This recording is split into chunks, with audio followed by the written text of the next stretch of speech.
So today we're going to dive into what is really a modern tragedy.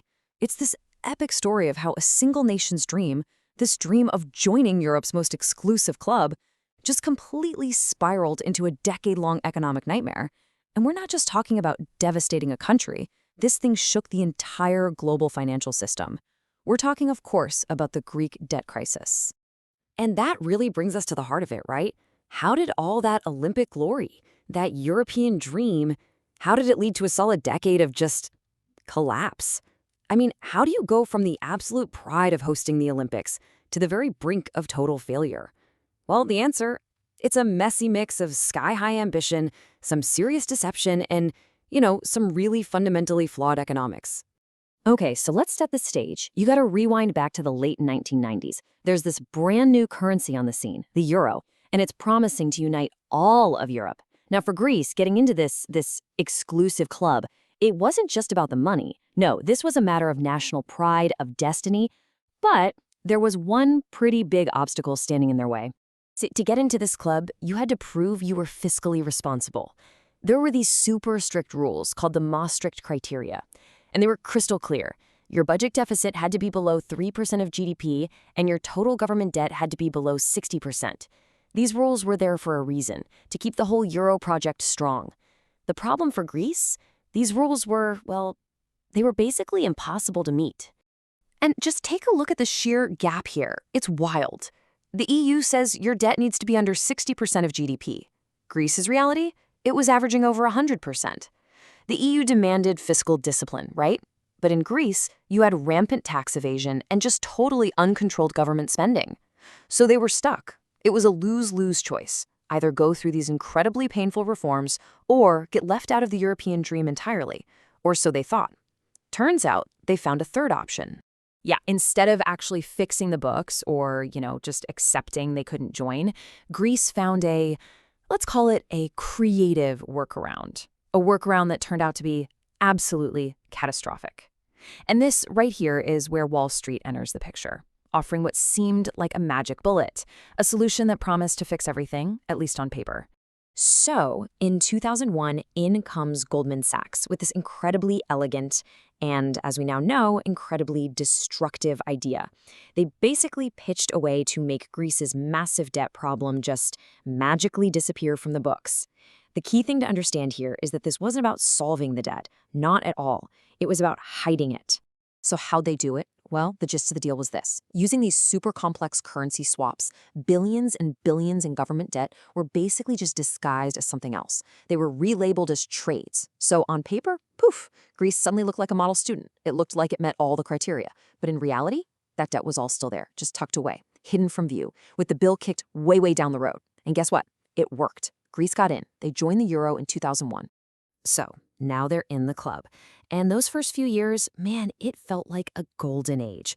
Money just flooded into the country. Think about it. Backed by the rock-solid credibility of the euro, Greece could suddenly borrow money at these ridiculously low interest rates. It was almost like they were Germany. The floodgates of cheap credit were wide open. And what happens when you get access to all that cheap credit? You spend it. And that's exactly what happened. It fueled this massive, unprecedented spending spree. Government salaries went up, pensions got bigger, people were buying things they'd never been able to afford.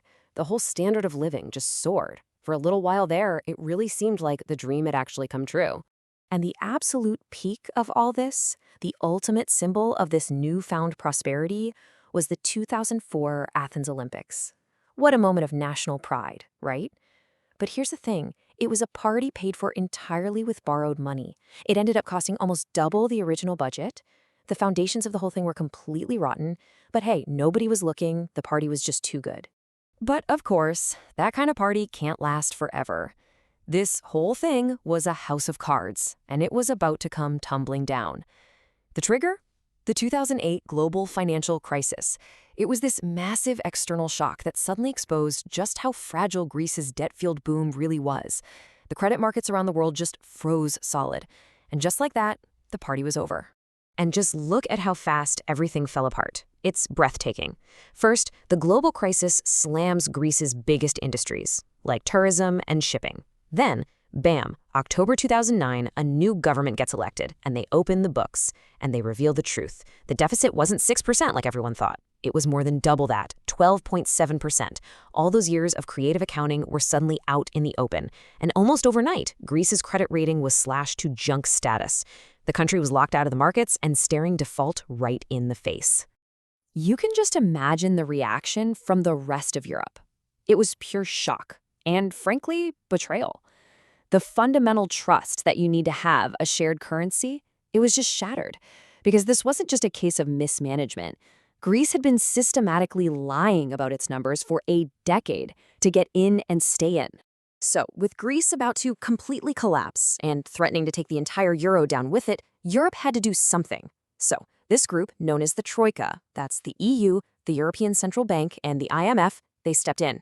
They offered these massive bailout loans to keep Greece afloat. But this rescue money wasn't a gift. It came with some incredibly brutal strings attached. And that big string, that main condition, had one name: austerity. Now, the theory behind it sounds simple enough, right? You force Greece to dramatically slash its government spending and hike up taxes. The idea was that this tough medicine, this fiscal discipline, would restore confidence from investors. It would get the debt under control, and eventually it would put the whole economy back on a healthy path. In reality, though, it was an absolute catastrophe. The cure literally became the poison. You can see the cycle right here.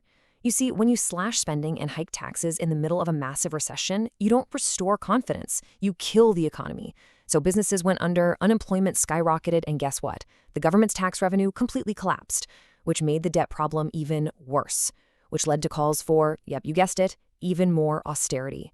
Greece was trapped in a death spiral. And if you want to know the human cost of that death spiral, here it is. By 2013, the youth unemployment rate hit 58%. Just let that sink in for a second. Nearly 6 out of every 10 young people in Greece had no job. An entire generation was watching their future just get erased. This wasn't just some abstract economic crisis anymore. This was a full-blown humanitarian disaster on the ground. And to put that into some kind of perspective, at its absolute worst, the unemployment rate in Greece was higher than what the United States saw during the peak of the Great Depression. Think about that.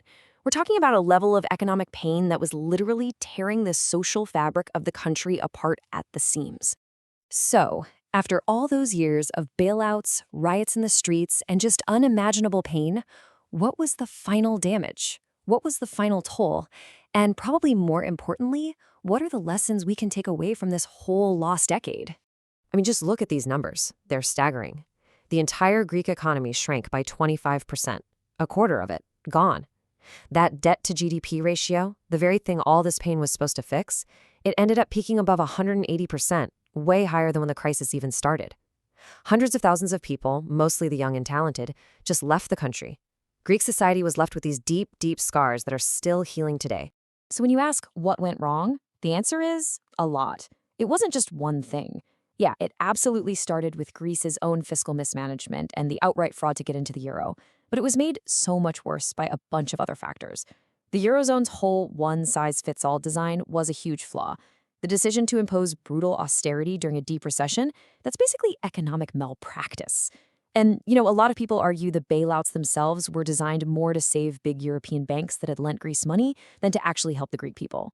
Now, Greece did officially exit its bailout programs in 2018, so the really acute day-to-day crisis is over. But the country is still very much dealing with the aftermath. The recovery has been incredibly slow, and you have to remember, an entire decade of economic and social progress was just wiped out. So I guess the whole Greek crisis shows us that an economy can be pushed right to the very edge of the cliff and somehow survive. But the real question, the deeper damage, was the damage done to trust. The trust between citizens in their own government and the trust between the different countries inside the European Union. And that is a much, much harder thing to rebuild.